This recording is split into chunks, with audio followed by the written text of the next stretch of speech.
2022년 7월 22일 금요일 밤 예배에 우리가 묵상할 말씀은 히브리서 12장입니다. 1절부터 13절까지 함께 봉독하겠습니다.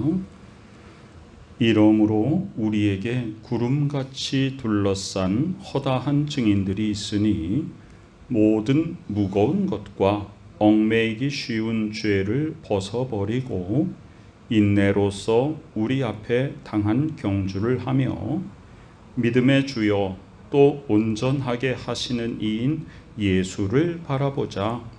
그는 그 앞에 있는 기쁨을 위하여 십자가를 참으사 부끄러움을 개의치 아니하시더니 하나님 보좌 우편에 앉으셨느니라. 너희가 피곤하여 낙심하지 않기 위하여 죄인들이 이같이 자기에게 거역한 일을 참으신 일을 생각하라. 너희가 죄와 싸우되 아직 피 흘리기까지는 대항하지 아니하고 또 아들들에게 권하는 것 같이 너희에게 권면하신 말씀도 잊었도다. 일러스되 내 아들아 주의 징계하심을 경히 여기지 말며 그에게 꾸지람을 받을 때에 낙심하지 말라. 주께서 그 사랑하시는 자를 징계하시고 그가 받아들이시는 아들마다 채찍질하심이라 하였으니 너희가 참음은 징계를 받기 위함이라. 하나님이 아들과 같이 너희를 대우하시나니 어찌 아버지가 징계하지 않는 아들이 있으리요. 징계는 다 받는 것이거늘 너희에게 없으면 사생자요 친아들이 아니니라. 또 우리 육신의 아버지가 우리를 징계하여도 공경하였거든 하물며 모든 영의 아버지께 더욱 복종하며 살려하지 않겠느냐. 그들은 잠시 자기의 뜻대로 우리를 징계하였거니와 오직 하나님은 우리의 유익을 위하여 그의 거룩하심에 참여하게 하시느니라. 무릇 징계가 당시에는 즐거워 보이지 않고 슬퍼 보이나 후에 그로 말미암아 연단받은 자들은 의와 평강의 열매를 맺느니라. 그러므로 피곤한 손과 연약한 무릎을 일으켜 세우고 너희 발을 위하여 곧은 길을 만들어 저는 다리로 하여금 어그러지지 않고 고침을 받게 하라. 아멘. 믿음의 행보를 계속 하라는 말씀입니다. 자, 우리에게 구름같이 둘러싼 허다한 증인들이 있다. 우선 1차적으로는 구약시대로부터 하나님의 말씀을 받고 그 말씀을 증거한 선지자들, 오실 예수 그리스도의 예언을 하나님께서 예언자들을 통해서 계속해 주셨습니다. 그분들이 다 구름같이 둘러싼 허다한 증인들이고요. 궁극적으로는 이 증인은 누구의 증인이냐면 실제로 예수 그리스도의 이 지상 사역과 십자가의 죽으심과 부활을 목도한 사람들, 이 사람들입니다. 그리고 그 복음을 전해 듣고 믿은 사람들, 모든 믿는 사람들이 다 증인들인데 구름같이 둘러싼 허다한 증인이다. 그러니까 우리 속에는 하나님께서 나 혼자만이 아니라 모든 사람들에게 복음의 은혜와 능력 가운데 거할 수 있도록 그 복음의 증인들을 곳곳에 세워주신 것이에요. 그러니 모든 무거운 것과 이 세상에 나를 붙잡아 매고 하나님 앞에 가까이 나아가지 못하게 하는 세상 근심 걱정거리들, 또 얽매이기 쉬운 죄를, 이 세상은 죄악으로 가득 차 있기 때문에 우리가 잠깐 방심하면 우리도 모르는 사이에 그 죄의 영향력을 받습니다. 그것을 벗어버리라. 그리고 인내로서 우리 앞에 당당한 경주를 하라. 믿음의 경주를 하라 그랬습니다. 자, 2절에 보면 믿음의 주요 또 온전케 하시는 이인 예수를 바라보자. 예수 그리스도. 히브리서에서는 처음부터 끝까지 계속 예수 그리스도를 설명하고 있지 않습니까? 그 예수는 어떻게 우리 앞에 든든히 바로 서게 되셨는가? 그는 그 앞에 있는 기쁨, 즉 부활을 향하여, 부활을 위하여 십자가의 죽음을 참으사 부끄러움을 개의치 아니하셨다. 그 십자가는 그 당시에 가장 흉악한 범죄자를 가장 고통스럽게 가장 오랫동안 형벌을 가하여 죽음에 이르게 하는 그 형틀이었죠. 하나님의 아들이신 예수 그리스도께서 그 형틀에 매달렸으니 이게 얼마나 사실 부끄러운 일입니까? 그런데 그 부끄러움을 아예 참으신 것도 아니에요. 개의치 아니하셨다 그랬습니다. 복음의 능력이 우리 가운데 임하면 우리 속에 부끄러움도 사라지고 용기가 충만하게 됩니다. 사도들이 오순절 성령 강림을 받고 나서 얼마나 용기가 충만했습니까? 부끄러워하지 않았습니다. 두려워하지 않았습니다. 그러더니 하나님의 보좌 우편에 앉으셨다. 자, 12장은 믿음의 행보를 계속하는 우리들이 이 세상에서 지치지 않도록 힘을 주고 있죠.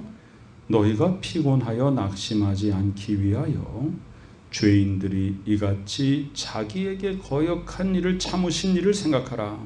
우리가 이제 이 세상 살면서 가장 어려운 일은 인간관계의 문제입니다. 사실. 인간관계의 문제가 왜 어렵냐? 몸이 아프면 또 잘 회복하고 고치면 되고, 또 어떤 면에서 못 고치면 그냥 아프고 연약한 대로 그냥 살면 되고, 물질이 또 없으면 또 열심히 또 돈 벌면 되고, 잘 안 되면 또 그냥 그 부족한 대로 또 살면 되는 거예요. 그런데 사람과 사람의 관계 속에서 생긴 문제는요, 이거는 정말 큰 고통이에요. 왜냐하면 저 사람은 나와 다른 존재이기 때문에 내가 그 사람을 고쳐놓을 수가 없습니다. 그런데 여기서 문제가 뭐냐? 내가 저 사람을 나한테 맞춰서 나의 기준으로 사람을 바꿔놓으려고 한다는 것입니다. 그렇기 때문에 항상 거기서 어그러짐이 생기는 것이죠. 그런데 나는 어떤 사람입니까? 멸망받을 수밖에 없는 죄인이었는데 예수께서 그 나를 위해서 십자가에서 생명을 버리셨습니다. 그래서 내가 나에게 죄 지은 자를 용서하지 못한다면 어찌 하나님이 나 같은 죄인을 용서하실 수 있겠습니까? 우리는 사랑받은 자이기 때문에 사랑을 실천해야 하고요, 용서받은 자이기 때문에 용서해야 됩니다. 예수께서 나를 위하여 십자가를 지셨는데 내가 남이 나에게 잘못한 것을 용서하지 못할 것이 어디 있겠습니까? 그런데 우리는 항상 내 중심으로, 신앙생활도 항상 내 중심으로 생각하는 거예요. 어쩌면 인간은 그럴 수밖에 없어요. 그러면서 착각합니다. 내가 하나님 중심이다. 그래서 내 중심으로 저 사람을 바꿔놓아야 그것이 바른 삶이다 라고 생각하지만, 사실상 우리가 하나님 중심을 생각하면 나는 하나님의 중심으로부터 상당히 지금 거리와 방향이 다른 쪽에서 지금 지내고 있단 말이에요. 왜냐하면 내 자아가 강하기 때문에. 그래서 내 자아를 전부 다 내려놓고 예수 그리스도의 십자가에 온전히 못 박고 주 안에서 하나 되어야 됩니다. 우리 모두는 다 아직 믿지 않는 사람도, 아직 내가 보기에 부족해 보이고 답답한 사람도, 어떤 사람은 막 험악하고 악을 행하는 이런 사람들도 다 하나님의 피조물입니다. 다 하나님의 형상을 따라 지음받고 이 땅에 보내주신 존귀한 존재들입니다. 아직 하나님을 깨닫지 못하고 있을 뿐이죠. 그런데 모두가 다 하나님께 가까이 나아가기만 하면 우리는 주 안에서 하나 되는 것이죠. 그래서 죄인들이 하나님께 거역했음에도 불구하고 하나님은 참으셨습니다. 이것이 하나님의 사랑입니다. 4절에 보니까 너희가 죄와 싸우되 아직 피 흘리기까지는 대항하지 아니하고 또 아들들에게 권한 것 같이 너희에게 권면하신 말씀도 잊었도다. 그랬으니 아직 그렇게 믿음이 아주 충만하고 대단한 상태에 있지 못하다. 아직은 연약한 상태에 있다 그 말이에요. 그래서 여기서 지금 권면하는 말씀이 뭐냐면, 우리가 이 세상에서 어려움을 당하면 시험에 들기가 쉽지 않습니까? 물질의 문제, 또 건강의 문제, 또 인간관계의 문제, 여러 가지들이 있으면 우리가 낙심할 수 있어요. 우리 인간이 연약하기 때문에. 그런데 잠언 3장의 말씀을 인용해서 내 아들아 주의 징계하심을 경히 여기지 말라. 꾸지람을 받을 때 낙심하지 말라. 주께서 사랑하시는 자를 징계하시고 그가 받아들이시는 아들마다 채찍질 하신다. 그러면서 우리에게 필요한 것이 뭐냐면 인내의 근거는 소망입니다. 소망이 있어야 인내하는 것이죠. 그 인내가 징계를 받습니다. 달게 받습니다. 그래서 우리는 참는 것이 아닙니다. 어떤 환란이 왔을 때 우리는 참는 것이 아니라 그것을 통과하는 것입니다. 그것을 인내함으로 통과하면서 거기서 하나님의 뜻을 발견하는 것이죠. 아버지가 징계하지 않는 아들이 있겠느냐? 징계가 다 받는 것이다. 이 세상의 육신의 아버지도 사랑하는 아들을 징계하지, 만약에 아들을 징계하지 않는다면 그는 진짜 아들이 아니고 사생자다라고 이렇게 강력하게 표현을 하고 있지 않습니까? 우리 육신의 아버지가 우리를 징계하더라도 공경하는데 하물며 하나님께서 우리를 징계한다고 해서 내가 낙심하고 하나님 원망하고 그래서 되겠느냐? 더욱 복종하며 살려 하지 않겠느냐? 그들은 잠시 자기의 뜻대로 우리를 징계하였거니와, 여기 그들은 하나님께서 허락하시는 그 우리의 삶의 범주가 있지 않습니까? 그래서 이 악한 자들, 나를 공격하는 자들, 나를 미워하는 자를, 나를 회방하는 자들의 손길이 나에게 임하여서 그들이 잠시 자기의 뜻대로 우리를 징계하였다. 나쁜 일이 생기는 거예요.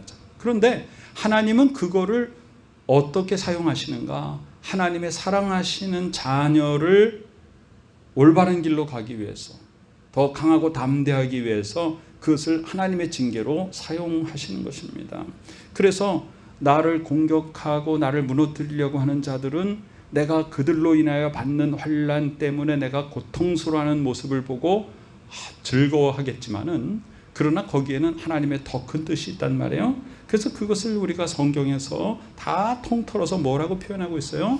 모든 것이 합력하여 선을 이룬다 그랬죠. 그 모든 것이 합력하여 선을 이루는 데는 우리가 꼭 선으로 보이지 않는 여러 가지 괴로운 것들도 다 합해서 결국은 하나님께서 선으로 열매 맺게 하신다는 것입니다. 인도하실 때 우리에게는 광야도 있을 수 있고 골짜기도 있을 수 있고 그렇습니다. 그 길을 갈 때 하나님께서 인도하시고 결국 그 목적은 뭐냐? 그것을 통과함으로 말미암아 하나님의 자녀로 강하고 담대하게 하고 주의 뜻을 이루게 하며 하나님께서 강력한 손길로 붙잡아 주시는 것입니다. 그래서 그 징계를 통하여 우리 10절 중반 이후에 보니까 그 징계를 통하여 오직 하나님은 우리의 유익을 위하여 그의 거룩하심에 참여하게 하시느니라. 우리가 세상에서 어려움을 당하는 것은 하나님께서 우리에게 유익하게 하시는 것이고, 그것을 통하여 하나님의 거룩하심에 참여하게 하려고 우리에게 어려움도 주신다는 것입니다. 무릇 징계가 당시에는 즐거워 보이지 않고 슬퍼 보이나. 그렇죠. 누가 징계를 좋아하는 사람이 있겠습니까? 어려운 환난 당하면 우리가 참 기쁘지 않잖아요. 그러나 그 후에 그로 말미암아 연단받은 자들은 어떤 열매를 맺습니까? 의와 평강의 열매를 맺습니다. 자, 의와 평강, 하나님이 우리에게 주시는 놀라운 우리 삶의 열매여 축복입니다. 자, 의로움이라고 하는 것은 우리가 의지적으로 선한 삶, 의로운 삶을 살아갈 수 있는 원동력입니다. 그래서 이 의로움이라고 하는 것은 의의 반대가 죄 아닙니까? 죄로부터 완전히 단절된 것, 죄로부터 멀어진 것, 죄의 뿌리 그 씨앗조차 우리에게 존재하지 않는 것입니다. 그런데 그 의의 열매를 맺기까지 무엇이 필요한가? 환난이 필요하고 연단이 필요하고, 그래서 우리는 바로 의의 열매, 하나님이 주시는 그 소망을 바라보고 나가는 것입니다. 또한 평강의 열매입니다. 너무나도 귀중한 신앙생활에 아주 큰 축복이죠. 평강이 없으면 우리에게 무슨 소용이 있겠습니까? 물질이 넘쳐나도 마음이 평안하지 않으면 축복이 아닙니다. 몸이 아무리 건강해도 마음이 편치 않으면 그것은 결코 축복이 아닙니다. 마음의 평강이 최고의 축복인 것입니다. 악한 사탄 마귀가 행하는 일은 항상 우리에게 평화를 뺏어가는 일입니다. 그것은 매우 명백합니다. 그래서 신앙생활을 하는 우리들이 잘못해서 늘 악한 마귀의 괴계에 넘어지기가 일쑤입니다. 그럴 때 우리의 감정을 자극해서 마귀가 우리에게 분노하게 하고, 우리에게 다른 사람을 미워하게 하고, 다른 사람을 이해하고 용납하지 못하게 하고, 내 중심으로 생각하게 하고, 대립하게 하고, 분란이 일어나게 만듭니다. 그것이 악한 마귀의 괴계입니다. 교회 속에서도 일어나고, 가정 속에서도 일어나고, 목회자들 속에서도 일어나고, 그 믿음의 식구들 속에서 그런 일들이 일어나는 것은 왜 그렇습니까? 항상 내 자신을 하나님의 말씀 가운데 점검하지 않기 때문입니다. 그래서 진정한 평강의 열매가 하나님께서 우리에게 주시는 귀한 축복이고요, 그것은 우리가 받는 여러 가지 징계나 환난과 어려움들을 잘 인내함으로써 그것을 통과하여서 하나님이 우리에게 어떻게 한다고요? 유익하게 하시고, 그런 어려움을 통해서 유익하게 하여 주시고, 하나님의 거룩하심에 참여하고 우리에게 의와 평강의 열매를 맺게 하시는 것입니다. 자, 이렇게 설명을 하고 나서 12절에 그러므로 피곤한 손과 연약한 무릎을 일으켜 세우고, 그러면 지금 이 히브리서 12장을 읽고 있는 우리들은 어떤 상태입니까? 피곤한, 손이 피곤한 사람, 그리고 지금 무릎이 연약한 상태입니다. 예, 죄와 싸우는데 피 흘리기까지는 대항하지 아니하고란 뭐래요? 원래 정상적인 믿음의 상태는 피 흘려 싸워야 된다는 거예요. 죄와 싸울 때 정말 목숨 걸고 싸워야 되는데 우리가 그렇게까지 하지 못하는 연약한 상태에 있다는 거예요. 그리고 하나님이 권면하시는 말씀도 잘 기억이 안 나고 잊어버린 그런 상태란 말이에요. 그런 우리들, 지금 손이 피곤하고 연약한 무릎으로 지금 나의 힘으로 바로 설 수 없는 이런 상태에서 일으켜 세워주시는 하나님, 너희 발을 위하여 곧은 길을 만들어서, 우리가 지금 이 세상이 막 울퉁불퉁한데 하나님께서 바른 길, 정의의 길, 진리의 길, 곧은 길로 우리를 인도하시는 겁니다. 그리고 우리는 지금 쩔뚝쩔뚝 저는 다리로 어그러지게 지금 살고 있는데 하나님이 의와 평강의 열매로서 우리를 고쳐주시는 것입니다. 담대하게 일어나서 바른 길로 능력 있게 걸어가서 이 세상 속에서 하나님의 자녀의 권세를 가지고 살도록 하시는 것입니다.